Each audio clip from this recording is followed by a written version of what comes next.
বৈঠকের দিন বদল হঠাৎ, আর তা ঘিরেই তীব্র বাদানুবাদ। ওয়াকফ যৌথ কমিটি, এই ওয়াকফ যৌথ কমিটির বৈঠকে হঠাৎ দিন বদল এবং তা ঘিরে বিরোধীদের কল্যাণ বন্দ্যোপাধ্যায়কে আজকের জন্য সাসপেন্ড এবং বেশ কয়েকজন বিরোধী সাংসদের বিরুদ্ধেও ব্যবস্থা। গোলমাল দেখা দিল একেবারে। হঠাৎ বৈঠকে দিন বদল হওয়ায় গন্ডগোল, বিরোধীদের সঙ্গে তীব্র বচসা জেপিসির চেয়ারম্যান। দেখছেন সেই ছবি, সরাসরি চলে যাব প্রতিনিধি মৈত্রেয়ীর সঙ্গে কথা বলবো। মৈত্রেয়ী, কেন দিন বদল হলো এবং বিরোধীদের কি দাবি, বিরোধীরা কি বলছেন, তাদেরকে না জানিয়ে কি দিন বদল হয়ে গেছে? একেবারেই দেখো, বিরোধীদের বক্তব্য খুব স্পষ্ট। তারা এর আগেই দিন বদল করার অনুরোধ জানিয়েছিলেন।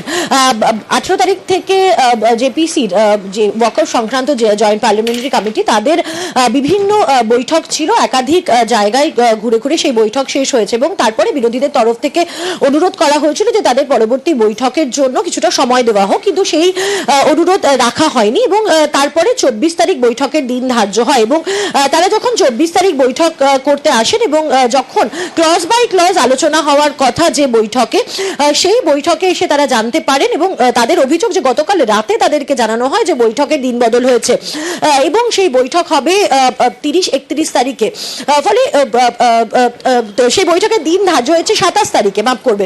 এবং তারপরে বিরোধীদের তরফ থেকে তাদের বক্তব্য যে তারা প্রত্যেকে সাংসদ এবং 10 জন বিরোধী দলের যারা সাংসদরা রয়েছেন, যারা এই যৌথ সংসদীয় কমিটির সদস্য ওয়াকফ সংক্রান্ত, তারা প্রত্যেকেই দাবি করেন এবং তারা অনুরোধও জানান যে এই বৈঠকের দিন বদল করা হোক, তার কারণ তাদের প্রত্যেকের কিছু প্রি শিডিউলড তাদের অ্যাপয়েন্টমেন্ট রয়েছে এবং সামনেই বাজেট অধিবেশন শুরু হতে চলেছে। ফলে সেই জায়গায় দাঁড়িয়ে তাদের অভিযোগ যে তাদের বক্তব্যকে কর্ণপাত করেননি। তারপরে বিক্ষোভের পরিস্থিতি তৈরি হয় এবং জগদম্বিকা পাল তিনি কল্যাণ বন্দ্যোপাধ্যায় সহ 10 জন বিরোধী সাংসদকে আজকের জন্য জেপিসি থেকে সাসপেন্ড। কল্যাণ বন্দ্যোপাধ্যায় সহ 10 জন সাংসদকে সাসপেন্ড। কল্যাণ বন্দ্যোপাধ্যায় কি বললেন দেখুন। 24 এবং 25 তারিখে জেপিসির মিটিং হবে দিল্লিতে। হোয়াটসঅ্যাপে মেসেজ পাঠাচ্ছে যে 24 তারিখে ক্লজ ওয়াইজ হবে না, 25 তারিখ হবে না, 27 তারিখ হবে। তো ন্যাচারালি আমরা প্রতিবাদ করলাম, স্লোগান হয়েছে। পরবর্তীকালে ডাকলো, ডেকে আবার আমাদের সাসপেন্ড করে দিয়েছে। গোটা জেপিসিটা একটা ফার্স্ট প্রসিডিং এ তৈরি হয়েছে। চেয়ারম্যান শুধু 15 বার বেরোচ্ছে শুধু ফোন ধরার জন্য, মানে কাউকে ইনস্ট্রাকশন দিচ্ছে। তা আজকেও তাই, সাসপেন্ড করার আগেও ফোন এসছে। কন্ট্রোল বাই দ্য মিনিস্টার, কোনো কথা হয় না, কোনো কথা বলতে দেয় না। এই সরকার পার্লামেন্টটাকে একদম নষ্ট করে দিয়েছে। 10 জন অপোজিশন মেম্বার বলছে তার কোনো কথা শুনবো না, এটা কখনো হয়?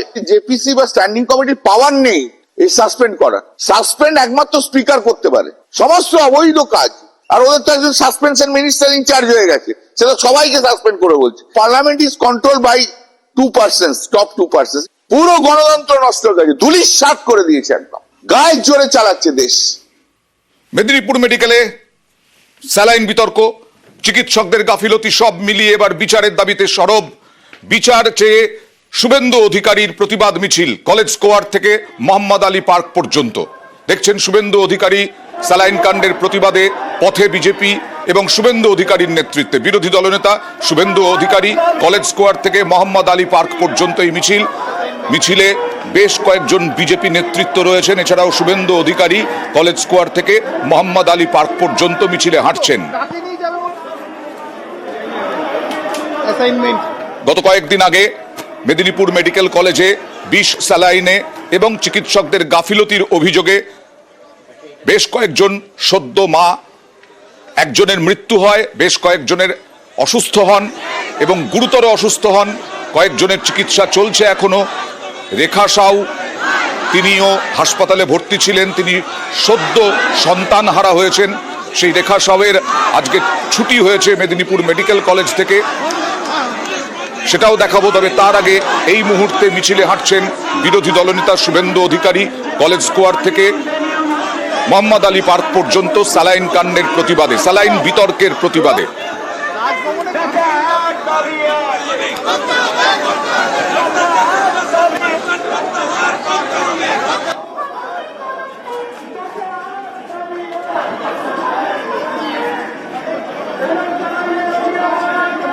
কাকে নিয়ে যাবে অ্যাসাইনমেন্ট? বিষ স্যালাইনের প্রতিবাদ, বিষ স্যালাইনে মৃত্যুর প্রতিবাদ মেদিনীপুর মেডিকেল কলেজে। আর সেই প্রতিবাদে মিছিলে হাঁটছেন শুভেন্দু অধিকারী।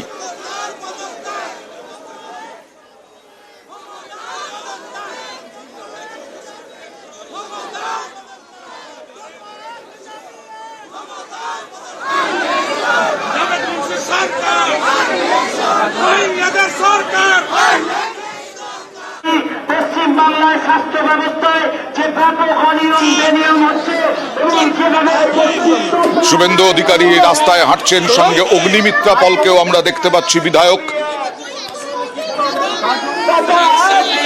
डॉक्टर के खिलाफ लेना था आरएल सलाइन उन कंपनी के खिलाफ।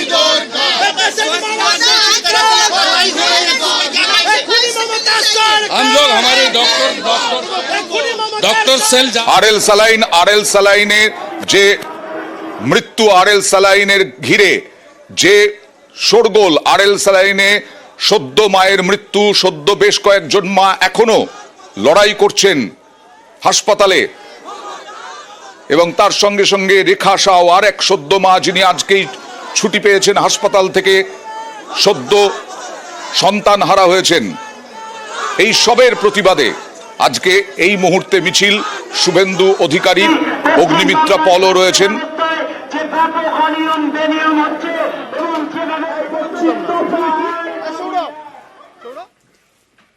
আর যে রেখা সাউয়ের কথা বলছিলাম, রেখা সাউ আজকে মেদিনীপুর মেডিকেল কলেজ থেকে ছুটি পেয়েছেন, কিন্তু তার বিমর্ষ অবস্থা, কারণ সদ্য সন্তানহারা এই রেখা সাউ, তিনি বিচার চাইছেন। বিচারের দাবি সন্তানহারা মায়ের, বিচারের দাবিতে সরব মেদিনীপুরের রেখা সাউ। কথা বলবো প্রতিনিধি শোভনের সঙ্গে। শোভন, একটু দর্শকদের মনে করিয়ে দেওয়ার জন্য, এই রেখা সাউও ওই বিষ স্যালাইনে আক্রান্ত হয়েছিলেন, অসুস্থ হয়েছিলেন। তার সন্তানের মৃত্যু হলো কবে এবং আজকে তিনি কি বললেন? দেখো অরিন্দা, গত 8ই জানুয়ারি ভর্তি হয়েছিল রেখা সাউ সহ আরো 5 প্রসূতি, যে 5 প্রসূতির মধ্যে 3 প্রসূতি কলকাতায় ভর্তি রয়েছে এবং একজন মারা গিয়েছে, মামনি রবিদাস। এবং রেখা সাউ তাদের মধ্যে অন্যতম, যিনি অসুস্থ হয়ে পড়েছিলেন এই সেলাইনের ফলে, এবং তারপরে তার সদ্য যত সন্তান প্রসব করেছিলেন তিনি গত 8 তারিখই, তার 1 সপ্তাহের মধ্যে কিন্তু সে সন্তান হারা হয়, অর্থাৎ 1 সপ্তাহ পর কিন্তু তার সন্তান মারা যায়। এবং তারপর থেকেও তিনি অসুস্থ অবস্থায় ভর্তি ছিলেন মেদিনীপুর মেডিকেল কলেজ হাসপাতালে, এবং গতকালই বিকেলে তার ছুটি হয়েছে। এবং ছুটি হবার পরে কিন্তু রেখা সাউ যেটা জানাচ্ছেন যে তার মনে একটা আক্ষেপ রয়েছে, গতকালই ছুটি হয়েছে, তাই তো? একদম বাড়ি ফিরতে পারলেন না, এবং তার জন্য তিনি বিচার চেয়েছেন। এবং যারা এই ঘটনার সঙ্গে যুক্ত বা এই পেছনে যারা রয়েছে বা এই স্যালাইনের ফলে যে মৃত্যু হয়েছে তার সদ্যজাত সন্তানের, সেসব নিয়েও কিন্তু তিনি বিচারের দাবি তুলেছেন। পাশাপাশি তিনি যারা দোষী তাদের উপযুক্ত শাস্তির দাবিও করেছেন। বেশ, ওটিতে নিয়ে গেলাম, সিজার বললো, তারপরে অসুস্থ হয়ে গেলাম, ভুল সিলাইন দিয়েছিলাম। সেই বাচ্চা আমার পেটে ছিল, দম বন্ধ হয়ে গেছে, সেই থেকে আমার অসুস্থ হয়ে গেছে। অনেক কিছু দিয়েছে আমার, তারপরে আমি অজ্ঞান হয়ে গেছি, আর কিছু জানি না। আচ্ছা, সন্তান না নিয়ে বাড়ি ফিরছো? হ্যাঁ, সন্তান না নিয়ে বাড়ি ফিরছি। যারা আমার ক্ষতি করেছে সবাই বিচার চাই। খালি একদম আমি বাড়ি ফিরতে, সবাই সন্তান নিয়ে যাচ্ছে, আমার বড় কষ্ট, কিন্তু আমি সন্তানই পেলাম না। আমি সবাই বিচার চাই। বুধবার দিন রাত্রে রাত 10টা অব্দি সব সুস্থ, সব ঠিকঠাক ছিল। বুধবার একটা স্লাইন দিয়েছিল, ওপরে সেই স্লাইন দেওয়ার পরে সে অসুস্থ হয়ে পড়েছিল। তারপরে ডাক্তারবাবুরা তখন বেরিয়ে এসে বলছে যে 2 জনের মধ্যে 1 জনকে বাঁচাতে পারবো, স্লাইন গন্ডগোল হয়েছে বা ইনফেকশন আছে, এই কথাটা বললো। তারপরে বাচ্চা হওয়ার পরে সেই সঙ্গে সঙ্গে তাকে ভেন্টিলেশনে নিয়ে রাখলো। তারপরে গত বৃহস্পতিবার 9টা 10-এ বাচ্চা মারা গেল। ওরা আমাদের দাবি হলো, তো ওবারে যখন তখন যেটা সেটা হচ্ছে, ওবারে আমি তো গরিব মানুষ, ওবারে আমরা বাইরে কিছু ডাক্তার দেখাতে চাই, যাতে কিছু সরকারি সুযোগ ব্যবস্থা যদি পাই, আমরা ডাক্তার বড় ডাক্তারকে দেখাতে পারবো এর থেকে।